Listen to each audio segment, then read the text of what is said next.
At ang pangalawa, sabi ng Rasulullah sallallahu alaihi wasallam na gawain na maaaring makapagtulak sa atin sa paraiso ng Allah subhanahu wa ta'ala, wa at'ama at-ta'am, ang pagpapakain sa mga taong nangangailangan.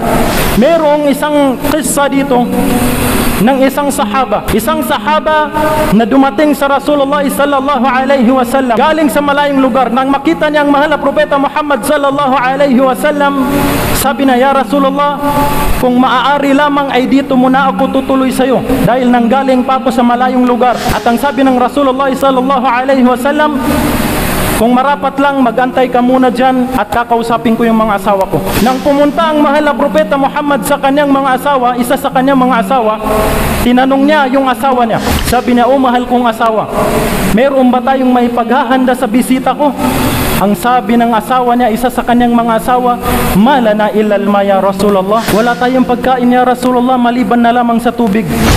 Wala tayong pagkain ya Rasulullah maliban na lamang sa tubig. At pumunta naman ang Rasulullah sallallahu alaihi wasallam sa pangalawa niyang asawa. At ganun pa rin ang tugon ng kanyang asawa hanggang sa naikot ng mahal na propeta Muhammad sallallahu alaihi wasallam ang lahat ng kanyang asawa, ngunit pare-parehas sila ng tugon sa Rasulullah.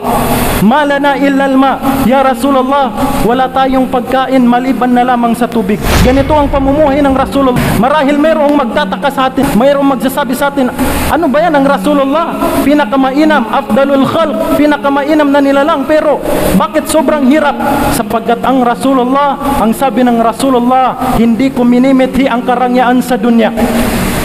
Ad-dunya sijnul mu'min wa jannatul kafir." Ang dunya ay kulungan ng mga taong mananampalataya.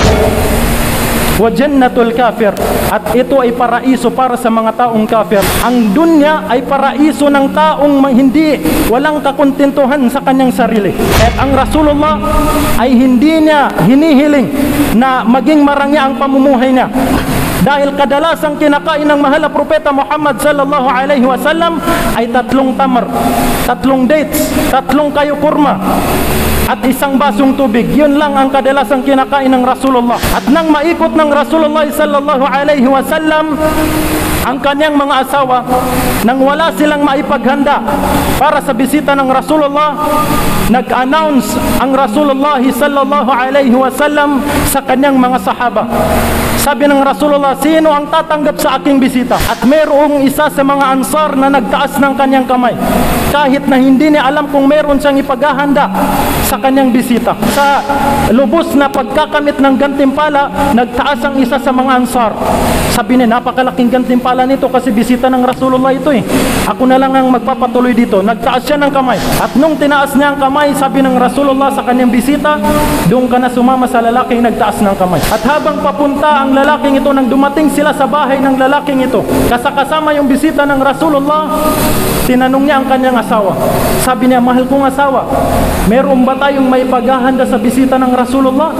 Dito ko na siya pinatuloy kasi walang maipaghanda sila. Walang maipaghanda yung Rasulullah sa bisita niya. Ang sabi ng kanyang asawa, "Malana, wala tayong pagkain, mahal kong asawa, liban na lamang sa 1 basong bigas." Sabi ng kanyang asawa. Nag-isip ang lalaking ito, yung isang ansar na nagtaas ng kanyang kamay. Sabi niya, malaking problema to. 1 basong bigas lang yung kanin pala dyan. At naisip ng sahaba na ito, sabi niya, "Ganito na lang ang gawin natin. Patulugin mo yung mga anak natin hanggang sa makatulog sila. At pag nakatulog yung mga anak natin," sabi ng isang sahaba, "ay isaing mo yung 1 basong bigas na natitira para sa ating mga anak. Dahil yung 1 baso na yun ay lulugawin ng kanyang nanay para sa kanilang mga anak. Pero pinatulog ng kanilang tatay." Sabi niya, "Patulugin mo yung anak natin at isaing mo yung 1 baso. At nung naluto yung 1 baso," sabi ng sahaba, "ilagay mo sa plato ng bisita natin lahat yan. At pagkatapos mong ibuhos yung 1 basong bigas na yun sa bisita natin, patayin mo yung ilaw natin. Pagkatapos ng pagpatay mo sa ilaw natin, magkunwari ka na aayusin mo yung ilaw natin. At huwag ka nang bumalik. Huwag mo na akong bigyan ng pagkain. Ganito kabuti ang mga sahaba. Nagpaparaya sila. Nagtataka yung sahaba kung bakit namatay ang ilaw. At ang sabi ng sahaba, sira kasi yung ilaw namin, inaayos pa ng asawa ko. Habang kumakain siya, nagkukuno rin kumakain din yung sahaba na yun, kahit walang laman yung plato niya. Nagkukuno rin sumusubo yung sahaba, basta makakain lang yung bisita niya. Ganito katindi ang mga sahaba sa pag-iikram, pagkukurmat sa mga bisita nila. At nang kinaumagahan, nakita sila ng Rasulullah sallallahu alaihi wasallam. Ang sabi ng Rasulullah, Abu Talha, sapagkat ang sahaba na ito ay si Abu Talha, sobrang naging proud sa iyo ang Allah subhanahu wa ta'ala. Sabi ng mahal na propeta Muhammad sallallahu alaihi wasallam, kahit hindi nakita ng mahal na propeta Muhammad kung paano niya tinrato yung bisita ng Rasulullah, ay pinuri siya ng Rasulullah sapagkat binanggit na ito sa kanya ni Jibril. Binanggit na ni Jibril sa Rasulullah kung ano ang ginawa ng sahaba na ito, kung ano ang ginawa ni Abu Talha sa bisita ng Rasulullah. Kahit sinabi ng Rasulullah kay Abu Talha, "Ya Abu Talha, tunay na naging proud sa iyo, proud sa iyo ang Allah subhanahu wa ta'ala." Kahit marapat sa atin na ugaliin natin ito, ngunit sa napapansin natin dito sa Kamaynilaan, sa lahat-lahat ng napapansin natin na napupuntahan natin, masasabi natin na nahihigitan pa natin ang ginawa ng sahaba na ito. Sapagkat meron tayong matatagpuang mga nagkakanduli. Makakainin ka na, susuksukan ka pa ng pera. Kaya't sinabi ng merong isang hadith na al-mu'minul qawi, ang mananampalatayang merong kaya ay higit na mas mainam sa mananampalatayang walang kaya, sapagkat nagagawa nilang magsadaka. Kahit ito ang pangalawang uri ng gawain, sabi ng Rasulullah, na maaari nating ikapasok sa paraiso ng Allah subhanahu wa ta'ala, ang pagpapakain sa mga taong nangangailangan. So bilang pangdagdag po na kaalaman, hindi po natin nasabi sa ating video, sa ating khutbah, kung ano ba yung mga gantimpala ng taong mahilig magpakain, yung mahilig manlibre.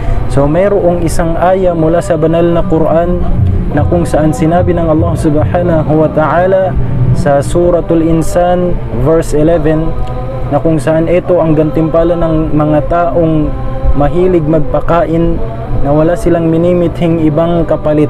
Sabi ng Allah subhanahu wa ta'ala, فَوَقَاهُمُ اللَّهُ شَرَّ ذَلِكَ الْيَوْمِ وَلَقَّاهُمْ نَضْرَةً وَسُرُورًا. Ito ang gantimpala ng mga taong nagpapakain, وَيُطْعِمُونَ الطَّعَامَ عَلَى حُبِّهِ. Sila ay nagpapakain na wala silang ibang minimithing gantimpala maliban na lamang sa gantimpala ng Allah subhanahu wa ta'ala sa kanila. فَوَقَاهُمُ اللَّهُ شَرَّ ذَلِكَ الْيَوْمِ. Sabi ng Allah, ang gantimpala, ang unang gantimpala ng taong mahilig magpakain, mahilig manlibre, ililigtas namin sila sa kasamaan ng Yawmul Qiyamah. Ililigtas namin sila sa kasamaan pagdating sa Yawmul Qiyamah. Sabi ng Allah subhanahu wa ta'ala, yun ang unang igagawad o ibibigay na gantimpala ng Allah subhanahu wa ta'ala sa mga taong mahilig magpakain, mahilig manlibre sa kanilang mga kaibigan, sa kanilang mga kamag-anak, sa kanilang pamilya, o kahit na sino mang tao na nangangailangan. Pangalawa, nasabi ng Allah subhanahu wa ta'ala na makukuha ng mga taong ito na mahilig magpakain ay makakatanggap sila, bibigyan sila ng Allah subhanahu wa ta'ala ng nur sa kanilang mga itsura. Ang kanilang mga itsura sa araw ng muling pagkabuhay, sabi ng Allah, ay magliliwanag na siyang palatandaan na ang mga taong ito ay mahilig magpakain doon sa dunya, na wala silang minimithing ibang kapalit, wala silang minimithi na kapalit sa kanilang pagpapakain, sabi ng Allah subhanahu wa ta'ala.